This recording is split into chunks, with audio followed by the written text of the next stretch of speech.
রাসেল আহমেদ আপনাদের সবাইকে স্বাগতম জানাচ্ছে আজকের টিউটোরিয়ালে। তো আজকের টিউটোরিয়ালে আমরা দেখব যে কিভাবে কাস্টম ফন্ট ব্যবহার করতে হয়। তো একটি ওয়েবসাইটে ফন্ট যে কোনো ফন্ট ব্যবহার করা যায় না। সবার কম্পিউটারে থাকে এমন ফন্ট ব্যবহার করতে হয়। তো আমরা বেসিক্যালি কম্পিউটারে বিভিন্ন প্রকারের ফন্ট ফ্যামিলি ব্যবহার করতে পারি, যেমন এরিয়াল বা আরও বিভিন্ন যে ফন্টগুলো থাকে সেই ফন্টগুলো। কিন্তু আমাদের যদি কোনো এক্সট্রা ফন্টের দরকার হয়, যেমন উবুন্টু নামের একটা ফন্ট খুব সুন্দর, সেটা যদি ব্যবহার করতে চাই, অথবা দেখা যাচ্ছে যে আমাদের অন্য আরেকটি স্টাইলের ফন্ট ব্যবহার করতে হবে, সেই ক্ষেত্রে কিন্তু আমি যদি সেই ফন্টটা ব্যবহার করি শুধু নাম দিয়ে, সেই ক্ষেত্রে যদি ওই ফন্টটা যদি কোনো ভিজিটরের ডিভাইসে না থাকে, সেই ক্ষেত্রে কিন্তু ফন্টটা শো করবে না। তো সেই জন্য আমাদের ফন্টগুলোকে চারটি ফরম্যাটে ভাগ করতে হবে। এখানে ফন্টগুলো হচ্ছে টিটিএফ ফরম্যাটগুলো মজিলা ফায়ারফক্স, গুগল ক্রোম এগুলোতে পাই। আইওএস এর জন্য আমাদের এখানে দিতে হবে হচ্ছে এসভিজি ফরম্যাটের ফন্টগুলো। ইন্টারনেট এক্সপ্লোরার জাতীয় যে ব্রাউজারগুলো, সেই ব্রাউজারগুলোর জন্য আমাদের দিতে হবে ইওটি ফরম্যাটের ফন্টগুলো। এছাড়াও ওপেন টাইপ ফন্ট ব্যবহার করা যায়। তো একটি ফন্ট আমরা ডাউনলোড করব, যেমন এইটা হচ্ছে একটা সাইট। এই যে অপশনটা, এই যে যেটা, সেটাতে আমাদের ফন্ট ব্যবহার করতে হবে হচ্ছে এই যে এই ফন্টটা। এবং আমাদের সাইটে যতগুলো হেডিং আছে, যেমন এই যে এখানে হেডিং 1, হেডিং 2, হেডিং 3, এগুলোতে ব্যবহার করতে হবে আমাদের এই যে ফন্টটা। তো আমি এই ফন্টটা ডাউনলোড করে নিলাম। এখান থেকে ডাউনলোড করে নিলে ফন্টটার আমরা একটা টিটিএফ ফন্ট পেয়েছি। এই ফন্টে আমরা এখন কনভার্ট করব, এবং কনভার্ট করে কি করে ব্যবহার করব সেটা দেখব।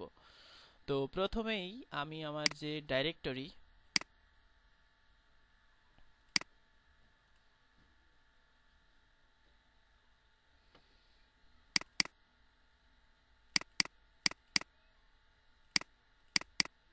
তো আমি এইখানে আমাদের থিম ফাইল, এটা আমি ওয়ার্ডপ্রেসে করছি, থিম ফাইলে আমি ফন্টস নামে একটি ফোল্ডার করে নিলাম। এবং আমাদের যে ডাউনলোড করা ফন্টটা, সেই ফন্টটা শুধুমাত্র আমি এখানে নিয়ে নিলাম, অর্থাৎ আমার ফন্ট ফোল্ডারে নিয়ে নিলাম। দুটোই টিটিএফ ফরম্যাটের ফন্ট, এটা আমি নিয়ে নিলাম এবং এটাকে আমরা এখন চারটি ফরম্যাটে কনভার্ট করব। তো কনভার্ট করার জন্য অনেক পাওয়া যায়। তো আপনি গুগলে গিয়ে সার্চ লিখবেন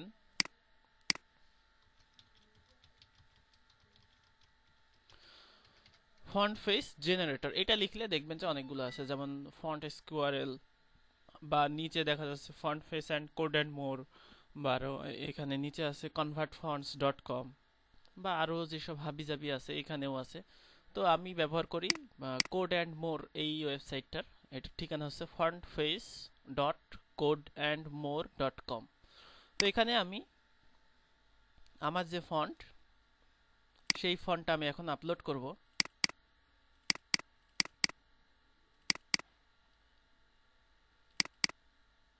প্রথমে এই ফন্টটাকে আমি কনভার্ট করি।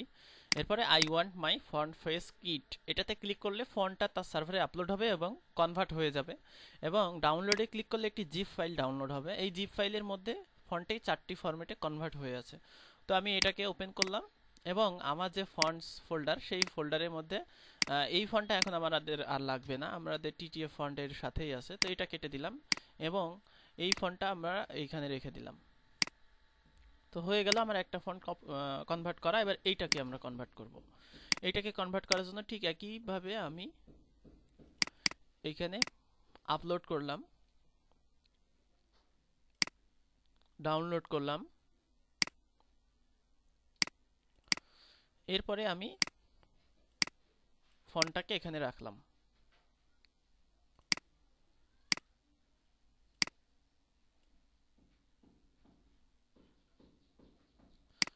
আচ্ছা, এটা ওভাররাইট করে দিই আগের ফন্টটা যাতে। তো আমাদের কিন্তু ফন্ট কনভার্ট হয়ে গেছে। তো এখানে এইচটিএমএল ফাইল আছে, সেই ফাইলের মধ্যে কিছু কোড আছে যে কিভাবে আপনি ব্যবহার করবেন, এটা লাইভ প্রিভিউ এই জাতীয় ইনফরমেশন আর কি। তো আমরা যেহেতু সাইটের সব হেডিং টুতে ব্যবহার করব, সেহেতু আমাদের সিএসএস দিয়ে এই সাইটের ফন্ট ফেস দিয়ে এটাকে চিহ্নিত করতে হবে চারটি ফন্টকে। তো কিভাবে চিহ্নিত করতে হয়, প্রথমে আমরা যেটা বলেছিলাম যে আমাদের এই ফন্টটা যেটা, সেটা হবে আমাদের স্লাইডারে, এবং এই ফন্টটা হবে আমাদের হেডিং টুতে। তো আমরা হেডিং টুটা আগে করে ফেলি, সেটা হচ্ছে ব্ল্যাক সেন্সরি নামে এই ফন্টটা। তো এই ফন্টটা আমরা ওপেন করব, অর্থাৎ এই ফন্টটার যে এইচটিএমএল ফাইলটা আছে সেই ফাইলটার মধ্যে কোড দেওয়া আছে কিভাবে ব্যবহার করবেন। এখানে এই যে ফন্ট ফেস যেটা সেই অংশটুকুই শুধু আমরা নেব এবং এটা কপি করে নিলাম। তারপরে আমাদের যে সিএসএস ফাইল আছে সেই সিএসএস প্রথমে আগে ফন্টটিকে চেনাতে হবে। তো সেই জন্য আমরা সিএসএস এর একেবারে শেষে চলে যাই এবং এখানে আমি দিয়ে দিলাম। তো এইখানে একটা জিনিস খেয়াল করবেন, সেটা হচ্ছে আমাদের এই ফন্টটা আছে কোথায়, ফন্টস ফোল্ডারে আছে, কিন্তু এখানে কিন্তু ফন্টস ফোল্ডারটা দেওয়া নাই, এটা আমাদের দিয়ে দিতে হবে। আর এইখানে ফন্টস ফোল্ডার লাগতো না, কারণ আমরা ফন্টস ফোল্ডারে বাইরে এসে করছি, এজন্য ফন্টস ফোল্ডারটা চিনিয়ে দিতে হচ্ছে। আর ফন্টস ফোল্ডারের ভিতরে যদি সিএসএসটা থাকতো সেক্ষেত্রে আমাদের কিন্তু চেনানো লাগতো না। আশা করি বুঝতে পেরেছেন। ফন্টস স্ল্যাশ, অর্থাৎ প্রত্যেকটাতে আমরা ফন্টস স্ল্যাশ দিয়ে দেব, যাতে আমরা মানে বোঝাতে পারি এটা ফন্টস ফোল্ডারের মধ্যে আছে। তো নিয়ে নিলাম। এখন আমাদের ফন্ট ফ্যামিলি যেটা আছে সেটা ব্যবহার করলেই সাইটের হেডিং এ যেগুলো চলে আসবে। তো এটা কপি করলাম। কপি করার পরে আমরা হেডিং যেগুলো আছে সেইগুলোতে ফন্ট ফ্যামিলি আমরা এটা দিয়ে দিলাম এবং একটা ব্যাকআপ ফন্ট হিসেবে কোনো কারণে যদি ফন্টটা লোড না হয় সেক্ষেত্রে রিয়েল দেখাবে। তো এরপরে আমরা যদি আমাদের লোকাল হোস্ট যেটা আছে সেটা যদি এখন রিফ্রেশ করি সেক্ষেত্রে দেখা যাবে যে আমাদের সাইটে যে ফন্টগুলো সেই ফন্টগুলো কিন্তু এরকম হয়ে গেছে, অর্থাৎ এখন কিন্তু যে কোনো ব্রাউজারে এটা সাপোর্টেড হবে। ইন্টারনেট এক্সপ্লোরার বলেন বা সাফারি বলেন বা যে কোনো ব্রাউজার বলেন, যেমন আমরা যদি চেক করি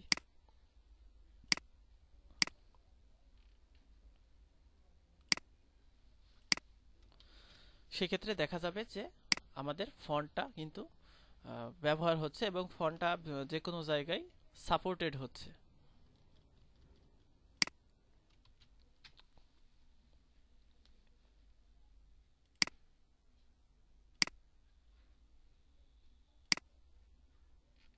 তো এখানে খেয়াল করুন ফন্টটা কিন্তু ইন্টারনেট এক্সপ্লোরারেও পেয়েছে। তাহলে এটাই হচ্ছে ফন্ট ব্যবহার করা এবং এখন আমরা এইটাতে ব্যবহার করব। তো সেই জন্য আমরা ফায়ারবাগ দিয়ে দেখব যে এই ফন্টটা আসলে কোথায় থেকে আসছে, ফন্ট ফ্যামিলিটা কোথা থেকে আসছে। তো এখান থেকে আসছে। এটা হচ্ছে আমাদের parallax content slider CSS style CSS, সেখানে। তো আমরা ফন্টস ফোল্ডারটাকে সেখানেই নিয়ে যাব। এটা একটা প্লাগইন, এই প্লাগইনের সাথে এটা দিয়ে দিতে হবে। তো সেই জন্য আমাদের যে বাদবাকি ফন্টগুলো, অর্থাৎ এইখানে যে ফন্টগুলো আছে আমরা চাইলে এখান থেকেও লোড করতে পারি সেটা, অর্থাৎ এখান থেকে যদি লোড করতে চাই সেই ক্ষেত্রে আমাদের ডিএস স্লাইড হেডিং 2 দিলাম। দেওয়ার পরে আমরা আমাদের সিএসএস এ যাই, ডিএস স্লাইড হেডিং 2 এটা করলাম এবং এই ফন্টটা আমাদের ব্যবহার করতে হবে। এজন্য এই ফন্টটার এইচটিএমএল ফাইল থেকে আমরা যে কোডগুলো আছে সেই কোডটা কপি করে নেই। এরপরে আমরা এখানে আরেকটা ফন্ট ফেস তৈরি করি, ঠিক একইভাবে ফন্টস দেই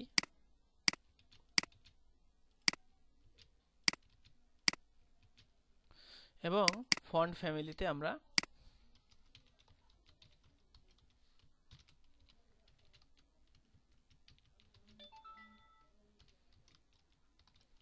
এরিয়াল এটা ব্যবহার করলাম ব্যাকআপ হিসেবে। এবং আমাদের ওই স্টাইল সিএসএস এ আমাদের কিন্তু এটা কেটে দিয়ে আসতে হবে, নাহলে কিন্তু ওইটাই লোড হবে। পরবর্তীতে কিন্তু আবার প্লাগইন আপডেট করলে এই মানে নোটিফিকেশনগুলো হারিয়ে যাবে। তো সেই সময় খেয়াল রাখতে হবে যাতে সিএসএস ফাইলটার ব্যাকআপ রেখে আপনি প্লাগইন আপডেট করবেন। তো এই ফাইলটার লোকেশনটা আমি নিয়ে নিচ্ছি, CSS style CSS line number 200, line number 55, CSS style CSS line number 55-তে গেলাম এবং এখানে আমাদের যে ফন্টটা আছে সেটা আমরা কেটে দিলাম। আর এখানে আমার একটু মডিফিকেশন আছে সেটা আমি করে নিলাম। তো এরপরে যদি আমি রিফ্রেশ করি সেক্ষেত্রে দেখব যে আমাদের ফন্টটা পাচ্ছে কিনা। তো এখন কিন্তু আমাদের ফন্টটা পাচ্ছে এবং এটা আমরা ব্যবহার করতে পাচ্ছি। তো এটাই হচ্ছে মেইন ব্যাপার, যেটা হচ্ছে আপনি এইভাবে ব্যবহার করতে পারেন। তো আমি একটু এখানে বেশি দিয়ে আসি, 60 উইডথ দিয়ে আসি। তো তাহলে আমরা আজকে দেখলাম যে কিভাবে একটি আমরা নর্মাল ফন্টকে কিভাবে আমরা ওয়েবসাইটে এমবেড করতে পারি, ব্যবহার করতে পারি। ঠিক একইভাবে আমরা যদি আর ফাউন্ডেশন ভিজিট করি, অনেকেই খেয়াল করে দেখবেন যে আপনাদের কম্পিউটারে বাংলা ফন্ট না থাকা সত্ত্বেও ফন্টগুলো কিন্তু খুব সুন্দর বাংলা দেখা যাচ্ছে। তো এই ফন্টগুলোও কিন্তু ইওটি করা আছে। খেয়াল করুন, আমার ফন্ট কিন্তু একটু আগে লোড হয়েছিল আমার কম্পিউটারে ডিফল্ট ফন্ট সোলাইমান, সরি, সিয়াম রূপালী দিয়ে, কিন্তু আমার এখন যখন লোড হয়ে গেল সাইটটা, ফন্টটা লোড হয়ে গেল, তখন কিন্তু সুন্দর সোলাইমান লিপি বাংলা ফন্ট হলো। কিন্তু আমার কম্পিউটারে কিন্তু মানে সোলাইমান লিপি ফন্টটা নেই। অর্থাৎ আপনার কম্পিউটারে ফন্ট না থাকলেও সে সার্ভার সাইট থেকে ফন্ট লোড করে নিয়ে নিচ্ছে। খেয়াল করুন, এই যে উপরে এই নামটা আছে, এখানে কিন্তু ফন্ট দেওয়া নাই, কিন্তু এখানে কিন্তু সিয়াম রূপালী লোড হচ্ছে, আর আমার সাইটে কিন্তু লোড হচ্ছে সোলাইমান লিপি। তো এইভাবে আপনারা আপনাদের বাংলা সাইটেও ফন্টগুলো এমবেড করে দিতে পারেন সার্ভার সাইট থেকে। তো এটা কিন্তু স্লো না, এটা একবারই লোড হবে। পরবর্তীতে যদি আমি যে কোনো একটা যে পোস্টে যাই, সেক্ষেত্রে কিন্তু আমার এখন আর লোড হতে সময় লাগছে না। অর্থাৎ একবার লোড হলে সেটা ক্যাশে থেকে যায়, সেই ক্যাশ থেকে ফন্টগুলো লোড হয়। তো বুঝতে পারছেন আশা করি। এখন থেকে আপনাদের আর ফন্ট ব্যবহারজনিত কোনো সমস্যা হবে না। আর সমস্যা হলে আমাদের ফেসবুক গ্রুপে পোস্ট দেবেন। তো ধন্যবাদ সবাইকে টিউটোরিয়ালটি দেখার জন্য। আল্লাহ হাফেজ।